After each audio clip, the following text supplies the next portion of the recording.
Alors Laurence, effectivement nous sommes de retour dans le jardin de Luc, au jardin de Rocambole à Cornu. Alors maintenant nous allons parler donc au niveau potager. Alors quel est ce sol Luc? Ça sert à quoi d'avoir cette paille dessus?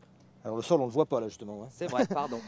C'est un peu je dirais le moment le plus important dans le potager pour moi. Peut-être le moment où je me mobilise le plus.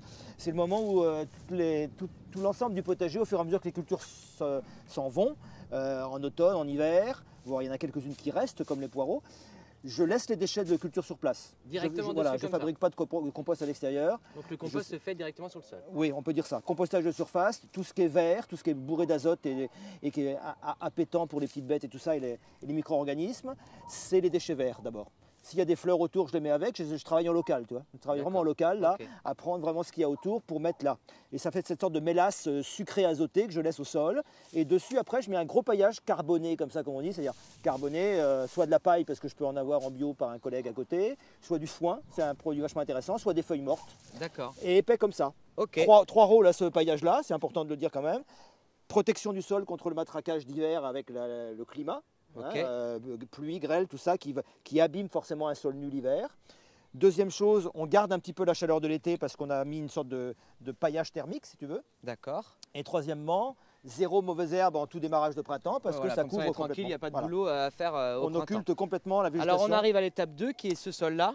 Alors pour aller très vite, ouais, donc l'étape 2, c'est un peu... on se retrouve au printemps. Qu'est-ce qu'il faut au printemps pour qu'un sol fonctionne en termes de minéralisation, comme on dit, en termes d'explosion. D'enrichissement, d'explosion, et puis avoir une belle terre noire comme ça, quoi. Ouais, noir, ça ne veut pas dire, tu vois, des sols tourbeux sont noirs, hein, c'est pas pour ça qu'ils sont fertiles. C'est vrai. La couleur, il faut se méfier. Par contre, j'enlève le paillage pour deux raisons principales. Pour que le sol perde de l'eau, se ressuie, comme on dit, et pour qu'il se réchauffe. Voilà les deux raisons pour lesquelles j'enlève le paillage. Et là, je dégage, tu vois, là, il est presque prêt. Il y a 2 jours qu'il ne pleut pas, il y a du vent.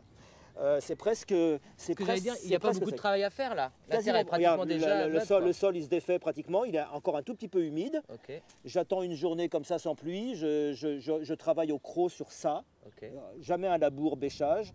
Toujours un croc sur ça. Et je démarre. Là, c'est ma grand-mère disait toujours, un binage vaut 2 arrosages. C'est vrai. Oui, c'est plus tard. C'est l'opération d'après, ça. Ouais. Un binage, c'est quand on désherbe. Donc là, je vais implanter les cultures. Donc là, des carottes et des pommes de terre nouvelles. A priori, sous petit tunnel plastique. Et là, ma terre va être très facile à reprendre, à engager au niveau travail. Donc le tunnel plastique, c'est ce qu'il y a là-bas de l'autre côté. Voilà, et ça renforce. Voilà, on peut aller là-bas, oui. C'est la suite si on veut, quoi.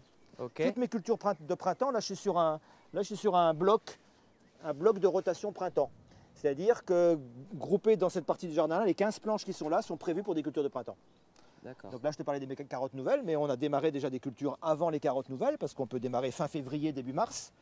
Et là, c'est une petite planche qui est divisée en 3.